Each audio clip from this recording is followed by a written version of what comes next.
Our second honorable mention went to Elle. Yeah.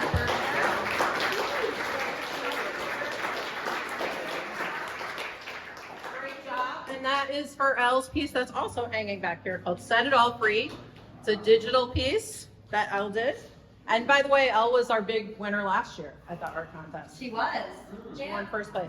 Our last honorable mention went to one of the students from Brevard, I believe, and his name is Josh Kogan, and it's for his photograph, which is hanging way down on the end there. I think it's called The Sea and the Chef. All right, now we are up to the official 3 winners, top winners. So we have a 3rd place winner, and that will be awarded to Connor from CIP.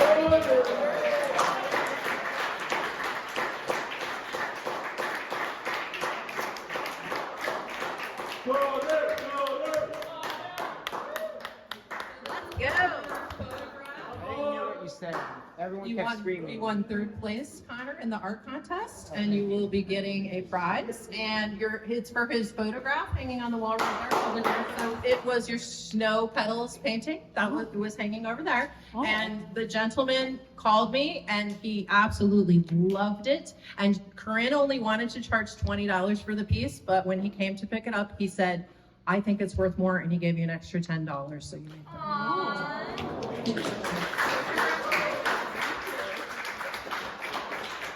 Winner is also from right here at Berkshire, and it is Julie. Her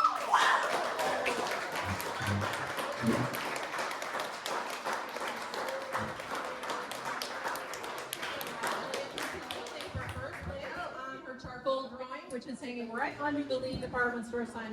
It's titled Adapt. Congratulations to all the winners.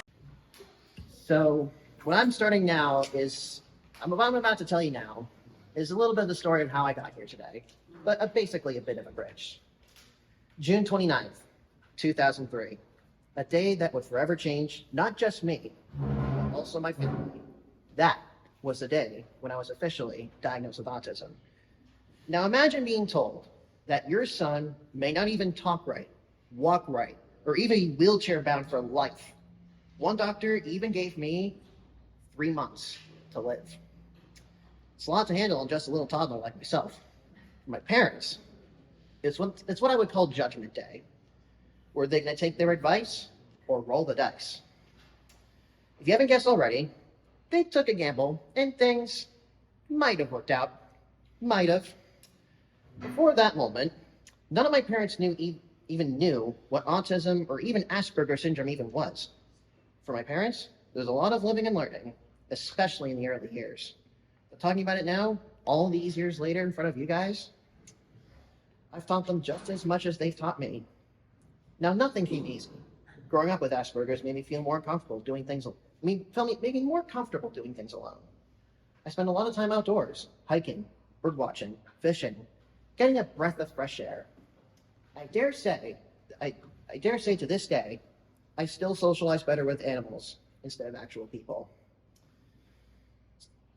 I gotta admit, it was tough being called a bird nerd and that my interests were immature or cringe for people my age growing up. Then a place called Camp Aquila came along in my life. It was a big transition.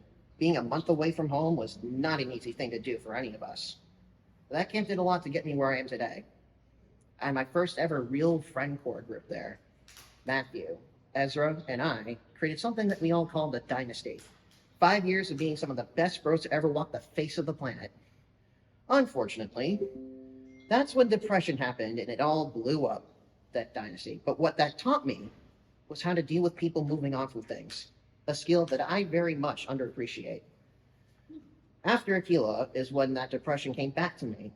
All the pressure I faced from people who I thought were my friends, who I thought were trusted adults, who I thought would try to be there for me, but weren't. It all came to a head just before the pandemic.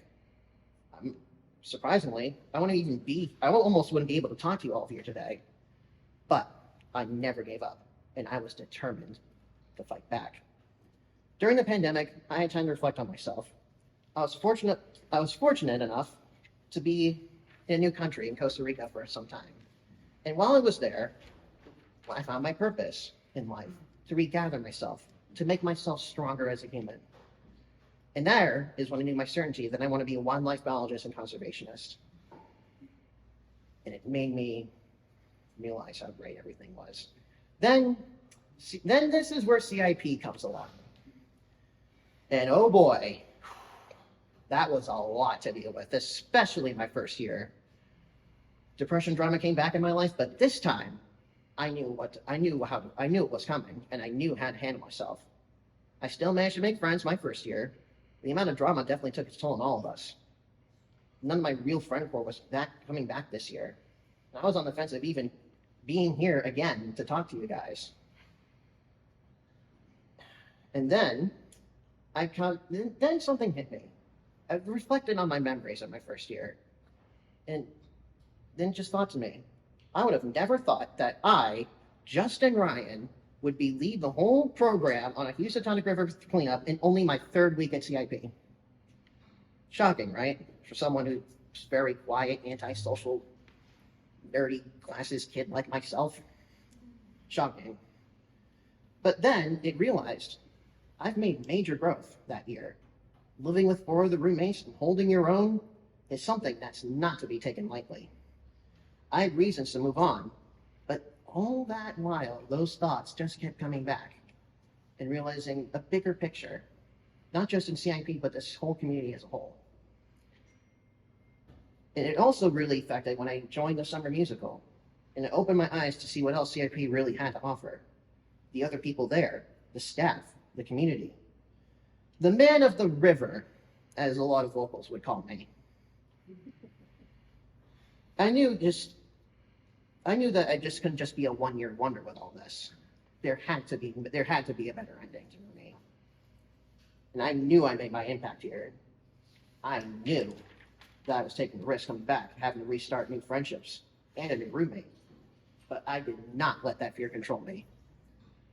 This year, I had friend courts at CIP, but none of them, even my first ever dynasty, compared to what I have developed. Sorry, I'm done. Very dramatic, thank you. Try and keep it here from dark out. You're fine. Anyways, so I had friend courts at CIP this year, but none of them, even the dynasty, compared to what I developed this very year. My second year, what even shocked me more was how quickly it happened. What I developed this year alone is something beyond legendary for me. It even puts that dynasty era to shame. It was then that I realized that I had the ability to make friends and to do it right, with confidence. Even admitting that my own diagnosis brought me closer to people than I would have ever thought. Who knew that explaining to a 10-year-old kid about autism would have probably changed how they look at the spectrum? It shocked me. It showed me what I'm really capable of. CIP gave me confidence. CIP got me out of my comfort zone. CIP made an impact on me that no other program has ever come close to doing. It made me me again. I've not only made lifelong friends here, I have the confidence to keep them for life. Folks like Owen, Corinne, and Lloyd in particular have taught me a lot in the little time that I got to know them. And I sure bet that I've taught them a lot as well. In fact, I wouldn't even be up here talking to you if it wasn't for them. As I look back on everything that I've accomplished, being down at a young age, being an underdog, I honestly wouldn't have it any other way. As I celebrate my 22nd birthday with you all tonight, to my parents, to my brother Connor, my sister Claire, to the salty crew of Lloyd, Corinne, and Owen, and CIP as a whole, I'd like to say thank you with all my heart. And to anyone else out there that's being down and being underappreciated, just remember one thing: underdogs never die. This is Justin Ryan, signing off.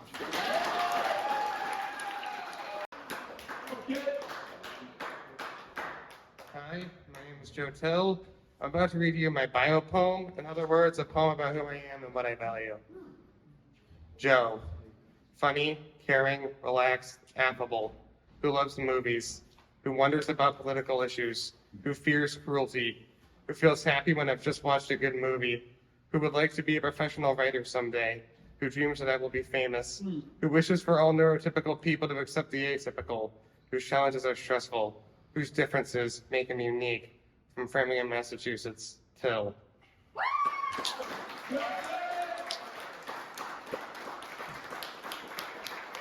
Alex Estrada, but it's being read for us today by James Zioli.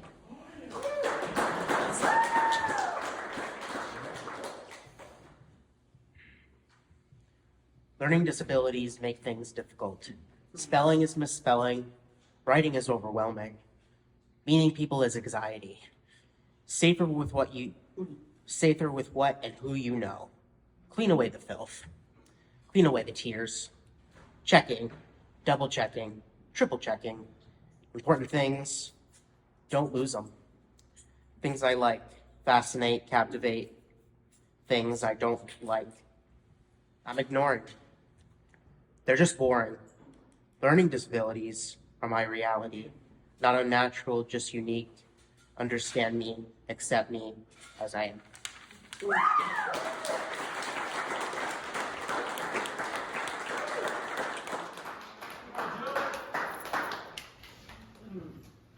Here's a story about some challenges that people face when regarding autism. Sometimes people blurt things out that they shouldn't really ask or say.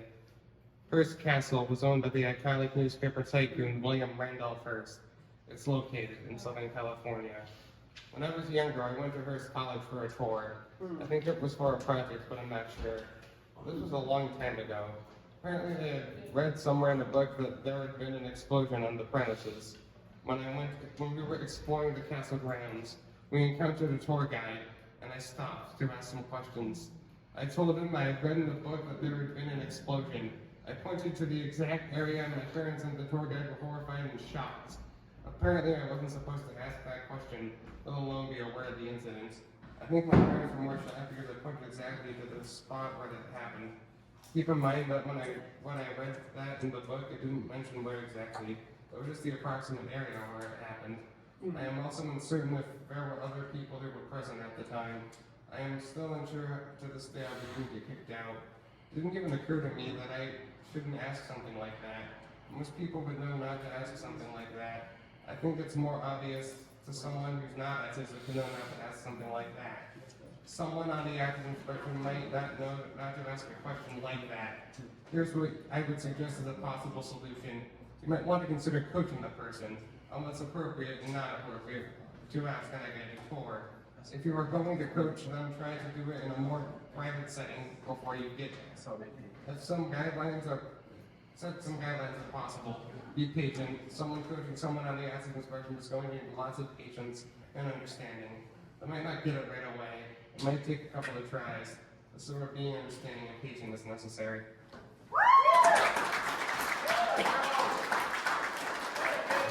You don't know me already. Hi, I'm Phoenix, and I have a brain tumor. Don't worry, it's not as bad as it sounds, I promise. Because of my tumor and the subsequent surgeries, I've had a much harder time learning the way my peers did.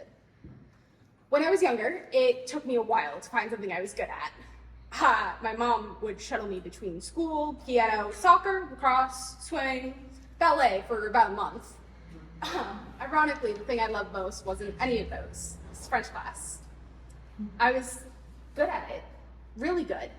Speaking at least, my handwriting was what you could call tragic. I sailed through those classes with my head held high, the A's and A+ marked proudly on my paper. My other grades were beginning to suffer, of course, but I could live with that. I had something I was really good at.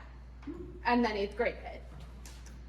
The constant exhaustion and fatigue, the waves of dizziness that would leave me barely able to stand, the migraines that would leave me curled in the fetal position for as long as I could stand it.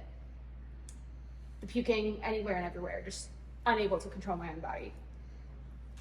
My classmates used to make up songs about me. I can't remember the words, but I remember how it felt. My grades plummeted, and I felt so guilty for not being able to keep up with everything the way I had before, even though it wasn't my fault. I didn't know. It became difficult to pay attention in class, and even more difficult to do the homework and the assignments. When I did do the assignments, they would sit at home because I would forget them. I didn't get any easier when I started high school. Focusing on writing, especially essays, was difficult, despite how much I loved it. I still struggled with memory gaps, and I had a tendency to not pay attention in class, particularly if the subject was one I didn't care much about. Even speaking French and reading became increasingly difficult to do, as much as I loved to do it. January of my freshman year was when we finally found the reason for my struggles. One brain surgery and 2 weeks in a hospital later, I thought everything would just go back to normal. Newsflash, it didn't. Brain injuries like mine don't just go away because the pressure isn't there. You're forever changed, both physically and mentally. In a way, I'm still struggling with a lot of the same things I did back then. But I've grown, and in doing so, am learning how to manage my learning differences so that I can live my own life. Thank you.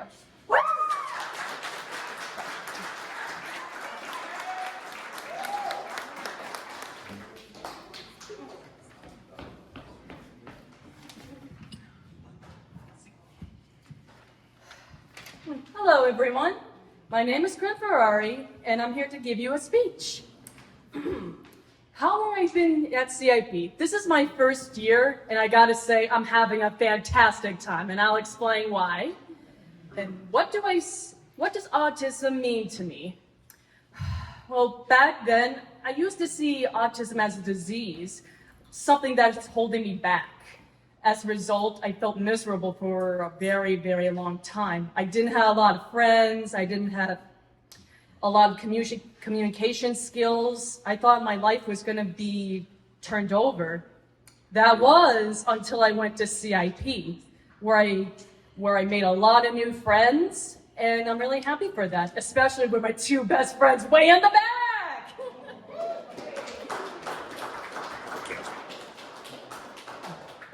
So, why did I come to CIP? To be more independent, make new friends, decide whether I want to take the career path or the college path, and also to help me get to my dream job, which is to be a voice actress in animation and anime, whatever. All right, so, okay, CIP experience. I actually have an internship called CTSB, and I'm having a fantastic time at it. I'm already like a quarter into my video, but it will take a very long time, trust me. But I'm just hoping that once it comes and releases, that you will all appreciate the hard work I had to be in that to make that video. And also, it's a really good job of helping me to reach my goal. And I really wish I just really wish that it can really be helpful in the future. And I just want to thank like the creator of CIP who created this, because if it wasn't for this, I would have had like go to another school and feel kind of miserable because I'm not around with other people like me. And I just really want to thank the 2 people that actually helped me make my happiness better, and that's Lloyd and JR. Please, thank you.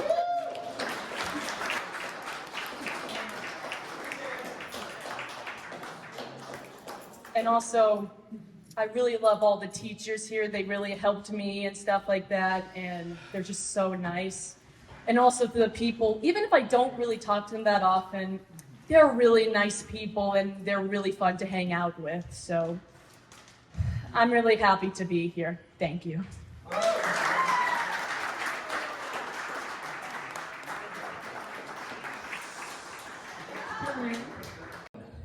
My name is Will Boucher. This is my 2nd year at CIP, and I want to say thank you all for coming out tonight. It means a lot to me. It means a lot to everybody here that you're all here.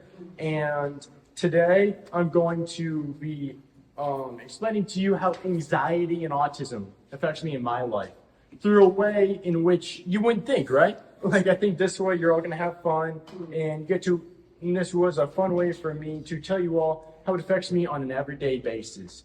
And because CIP is a home, it's a family, as John Pike once said it. And this story is a Star Wars-esque type of spin-off of how anxiety impacts me every day. And the main character I'm playing today in this story is Marcel. He is a Jedi in training. And I hope you all guys know Star Wars, because it's one of the best franchises of all time. Shout out Star Wars. Mando season finale last night. Hope you all saw it. But yeah, I think that in this story, there's going to be the narrator, Marcel, Obi-Wan, and Yoda, and a person called Ahsoka Tano, who is going to be playing a huge role in August. So yeah, on Disney Plus, so check that out. But yeah, so I'm excited to start this story with you, and without further ado, let's go to a galaxy far, far away, folks.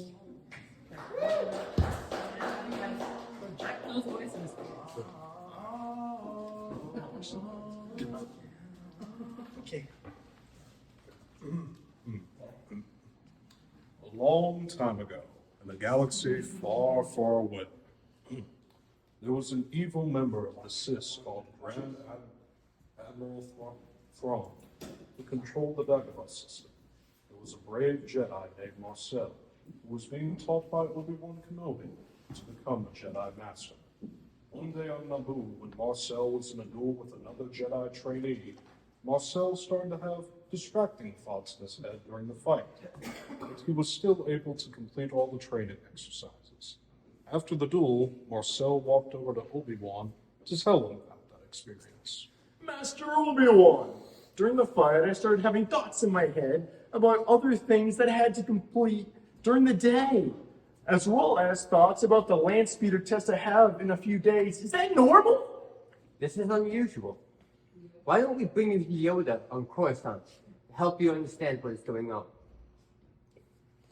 Obi-Wan then used his comlink to contact Master Yoda.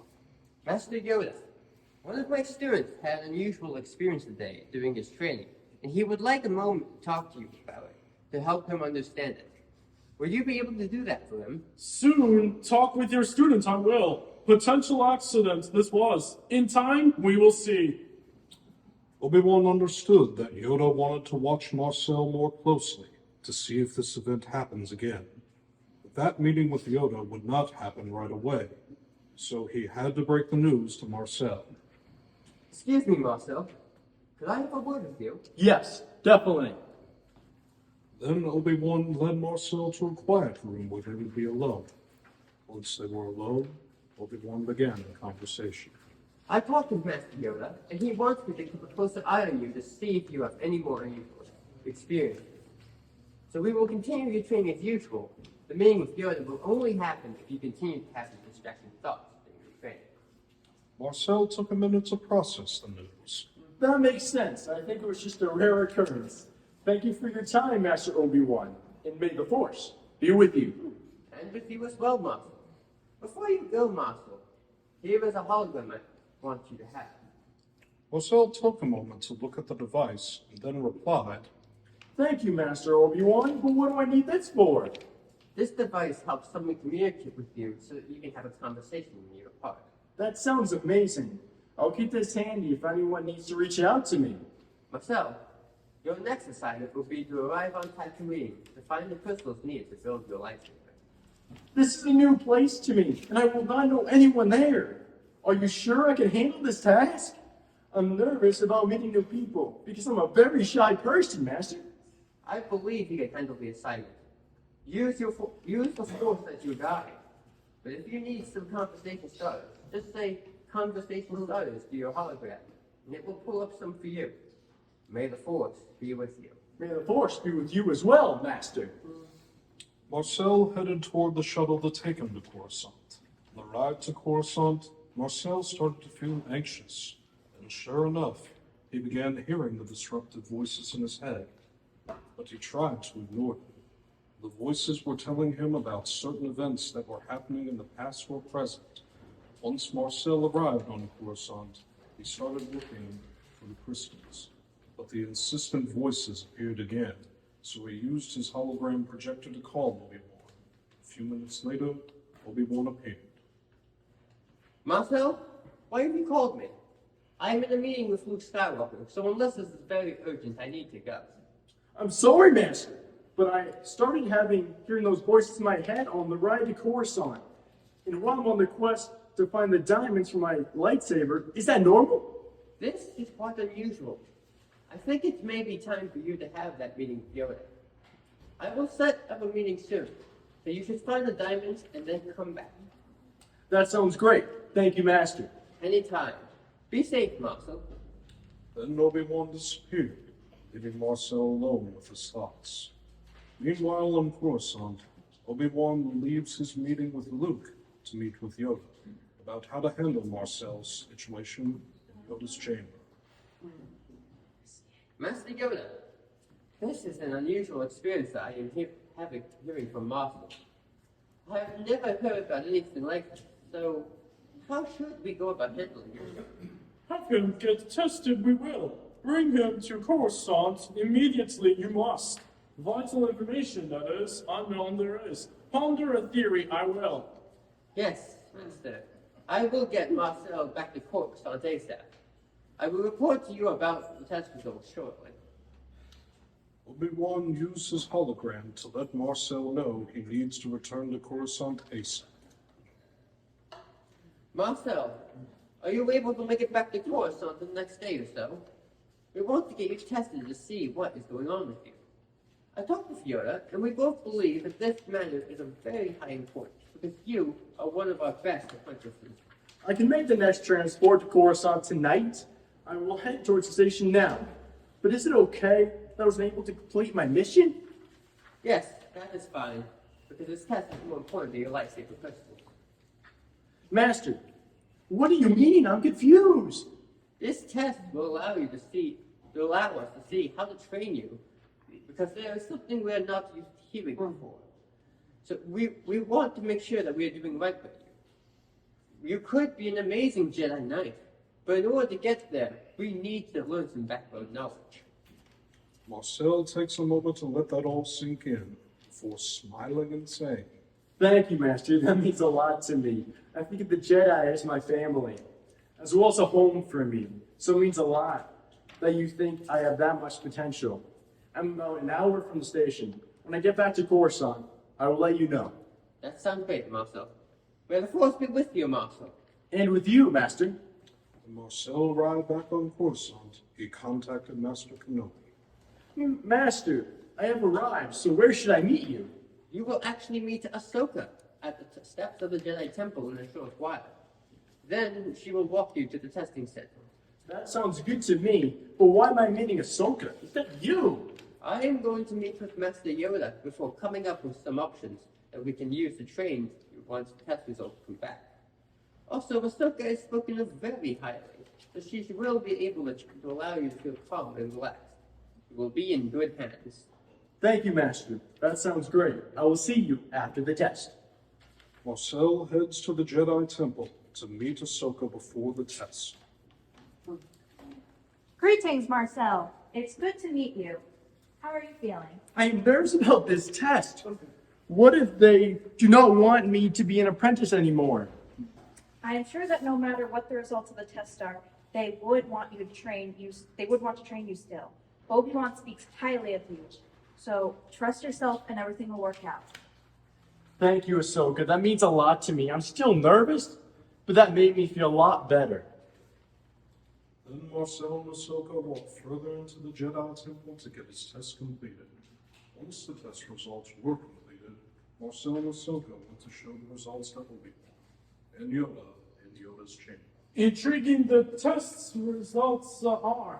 ADHD and autism he has. Never heard of these before, I have. Master, how shall we continue Marcel's training? Use those to his strengths, we will. Therapy sessions with me he will have. Take his time on becoming a Jedi Knight, we will. Change the apprentices, you will. Ahsoka, your new master will be. Read up more on these diagnoses, I will. Master, that sounds like an excellent plan. Marcel, you will begin training with Ahsoka starting tomorrow. Does that sound good to everyone? Actually, I have a question for Ahsoka. Yes, Marcel. What is it? What happens when I start having these thoughts during our training? How will you handle it? I will work through how you are feeling. If we are doing too much, just let me know and we can stop for the day. Does that work for you, Marcel? Yes, that does. What is our first task? First, you must continue your training. Then Yoda and I have heard rumors that Thrawn is planning to defeat the Jedi.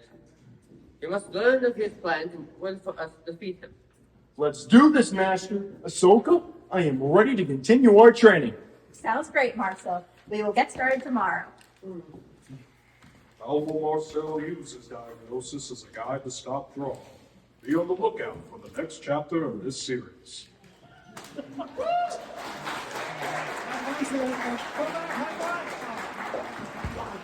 you. Oh dear. She'll have my head. I'm late. Pardon me. What is the correct time? I'm sure I don't know. I don't carry a watch. What? Don't you need to know what time it is? I look at my watch constantly. Well, maybe if you stopped looking at your watch so often, you would be more calm. How would I ever know if I'm late? Late! I am late! Would you please be calm? Nowhere in history has a person become calm by being told to be calm. Wait, just a cottontail moment. Why am I talking to you? What a creature you are. You're making me getting late. I'm making you late, but I was only Late! Mr. Rabbit. Whatever kind of creature I am, what kind of creature am I indeed? What kind of creature is he? A frightened rabbit who can't stop worrying and stirring and looking at his watch? Now what's this? I am the way I am, so how can I be the way I am if I enter here? How very curious. Well, maybe I can be more like everyone else if I enter here. Now, that's an idea. How do I get in? The door is locked, and I have no key. Oh. Hello? You're key to being like everyone else, my lady. Now, unlock the door, and you will see how to be less what you think you are, and more like yourself. That makes no sense. And how do you know? Who are you? So many questions, so few answers. I'm still finding out what I know and who I am, but I know I'm not only what you see. But being different than yourself and more like someone else, that's what you want, don't you agree? Take the key. Why are you helping me? I'm at your service. It's my duty to serve those in need, although I have not always succeeded in the past. Wait a moment. Do you know a rabbit with a pocket watch who always seems nervous and in a great hurry? I'm familiar with the white rabbit, yes. I'm trying to follow him to meet the queen. He is so scattered. Is he always like that? I'm afraid so. Why should anyone be so frantic and nervous? And why is he so worried about the time? I believe it's called anxiety, my baby. The rabbit has anxiety. He also can't read his own watch, so he struggles to know what time it is. How can it be that he can't read his own watch? He has a learning difference called dyslexia. Dyslexia? I never heard of such a thing. When he reads letters or numbers, they sometimes appear backwards. How curious. And anxiety just means you are nervous all the time, I believe. And that much is obvious. It's hard to explain to someone who doesn't have anxiety, and you might not always see anxiety when you look at a person. It is not always obvious. I think I see. Is it the dyslexia that gives the white rabbit his anxiety? I can see why not being able to read things easily would also make you nervous, anxious. It doesn't give him anxiety, but anxiety is often something people with learning differences in ASD can also have. ASD? I think I've heard of that, but what do the letters stand for? It stands for Autism Spectrum Disorder. It's another type of learning difference. Each person on the autism spectrum is very different, and thus that is why they call it a spectrum. A spectrum. Like a rainbow made up of many different colors? Yes, many different colors. So it's hard to say what their individual difference is like, but commonly they may have trouble with social interactions or communication, and they may think about things from a different perspective than most people.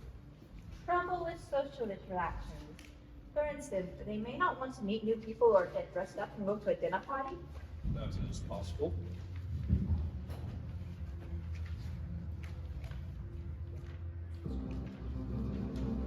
I'm quite curious now. What other kinds of things could I learn about ASD? shouldn't assume that one person with ASD is anything like another. And your shirt says ASD. It stands for Autism Spectrum Disorder. No, for me, ASD stands for Articulate, Sensitive, and Debonair. And your shirt stands for? Amazing, strong, and determined. Oh, it's your night. Your letter stands for? Awesome sword fighter, dude. What else? So if a person is on the autism spectrum, I shouldn't assume that they will be or act a certain way? No. Everyone is very different. Unique. Articulate. Amazing, Awesome. Sensitive. strong, Sword fighter. Or something. something completely different altogether. I want to know more about learning differences. At your service, milady. I'd still like to speak with the white rabbit. Maybe I could help him find a better way to tell time. And off we go. May I remind you, you hold the key. Yes, I do. Here goes.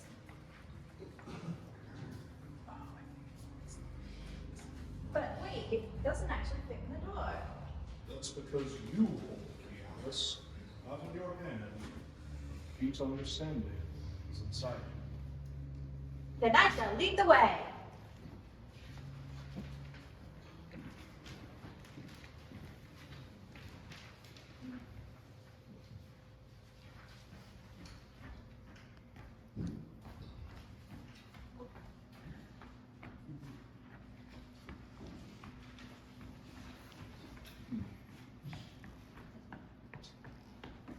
Excuse me. Oh dear, he's frightened me. I frightened you. Yes, you jumped and, well, I wasn't sure what you might be chasing. I'm not sure what sort of creature you are, after all. You seem to be chasing me. I was following you, it's true. I was just curious, and I want to know more about what it's like to have a learning difference. How should I know? There's nothing different about me. I'm perfectly like everyone else. You don't seem like anyone else I've ever met, but then no one is exactly like anyone else.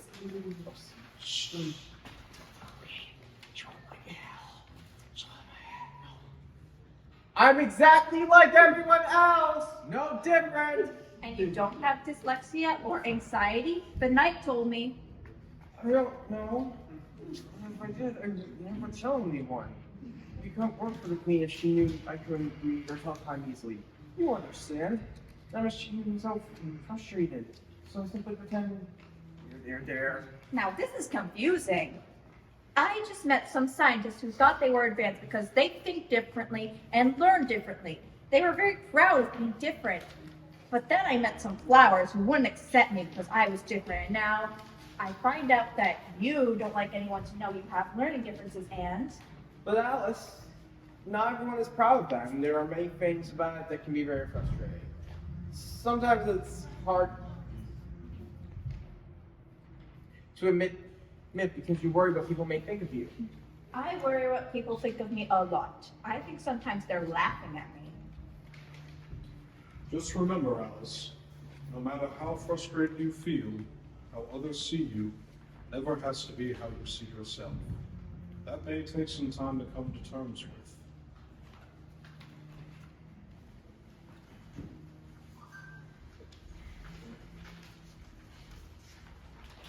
Once you are comfortable with yourself, you can help others to know they are not alone, and to help them succeed.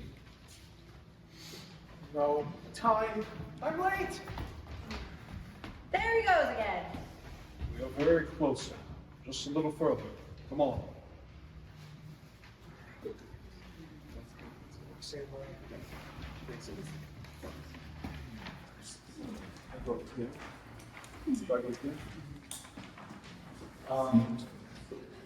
Sure. No. That shade is all wrong. I tell you. It's red and that's right. And it better be red or off of our heads. If only we did it right the first time, we wouldn't need to do this at all. But it wasn't clear, I fear. Not clear! Nowhere near! Pardon me, but why are you taking these flowers? We planted the wrong color, and it's the queen that found out. I hate to think what would happen. Off with our heads. Off with our heads. But white roses are lovely too. Don't let her hear you. The Queen of Hearts wants red, red, red. If only that is what she had said. She assumed we knew what color to plant, but we didn't understand her clearly. She only said roses, that much I know. She rattled off directions so quickly, too. And she wouldn't repeat them or write them down. We better fix them or just leave town. And it sounds like it was the Queen's mistake. Oh, don't say that. Not if you value having your hand. The Queen doesn't make mistakes. Of course she does. Everyone makes mistakes. Nobody's perfect. But the Queen expects perfection from her staff and her subjects. Not very realistic of her. Would you mind? Would you mind? We need to finish our painting. I'm very sorry, but I still don't see why she would like to have a few white roses. They're just as nice. They would be different, that's all. And different is not better or worse. It's only different. It's the Queen! The Queen! Yeah. The Queen! The Queen! The Queen! Your Highness, What is this? I'm not a this. I'm Alice, Your Majesty. Alice? I don't recall inviting an Alice. Is she on the invitation list? I don't believe so, Your Majesty, but I can't make out all the names. A party crasher? Off with her! Your Highness, if I may say something. You! How dare you! You were banished from my court! You were banished, Sir Knight. Also, lady. He's no knight, he is a nav! A thieving nav! Thieving? I can't believe this kind knight would steal. What was he accused of stealing? The Duchess baked the Queen some tarts all on summer's day. A knave of hearts? He stole some tarts and took them clean away. I did not steal the tarts, Your Highness. You all but admit you stole them. The Duchess sent me 9 tarts and there were only 6. And I thought you were my loyal servant. How wrong was I? I am loyal, Your Highness. I'm here to serve you. What really happened, Sir Knight? Duchess sent the Queen 6 tarts. She wrote a note that said, "Please enjoy these 6 tarts made especially for Your Majesty." But the White Rabbit, being dyslexic, read the number wrong. He gave the Queen the tarts and said they were 9. Naturally, the Queen was furious when she saw only 6 tarts on the plate. Why didn't she just punish the white rabbit when she realized he had made a mistake? I could not let the Queen find out the rabbit's secret. She is not very patient with mistakes, as you can probably tell. Well, someone should tell the Queen she is quite unreasonable. Why doesn't someone tell her? I could never tell the Queen she is being unreasonable. She can't help it. It's just part of who she is. She has a hard time seeing things any other way than her own. It's not her fault. I think it's noble to cut front for the white rabbit, but someone has to stand up to the Queen.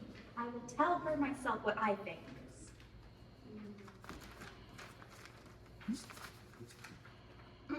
Your Highness.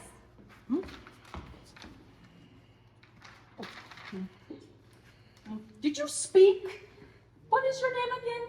Alice? Yes, Your Majesty, I did speak. Your subjects are quite afraid of you, and that isn't right. They don't want to tell you the truth because you won't listen, or you don't understand. But I'm not afraid, and I will speak for all of them. What? Off with her! Why must you always say that? Are you afraid to hear the truth? The truth is that some of us are different. For instance, sometimes they can't learn by listening. Some of us need to see the words. Or some of us can't read the words because the letters and numbers are all mixed up or backwards. Or we might need very specific directions, or need them broken down into steps or repeated. Or we might not be able to make friends easily because of our anxiety. We might have low self-confidence or not trust people we meet. Or we might not make loud noises at crowded places.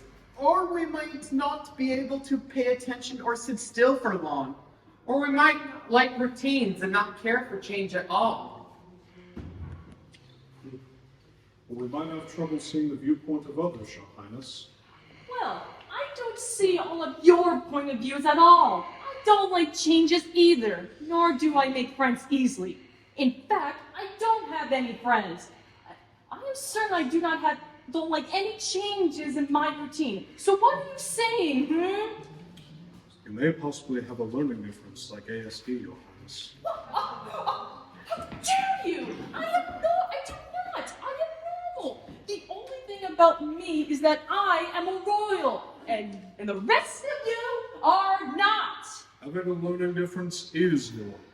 For you and the White Rabbit and this child and the Three of Hearts and the 5-2, it can be very difficult, but you can also be proud because it's part of who you are.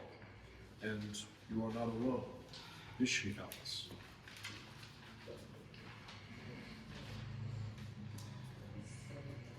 Not alone.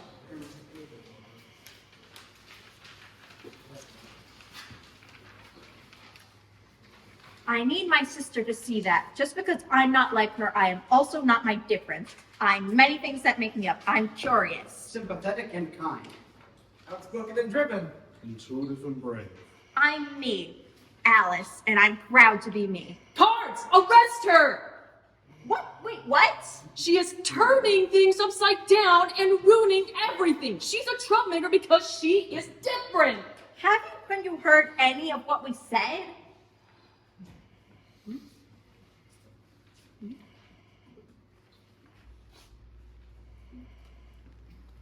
Stop! I have a learning difference, but that is not a bad thing. Can't you see? I am not defined by my learning difference. You are nothing but a pack of fools.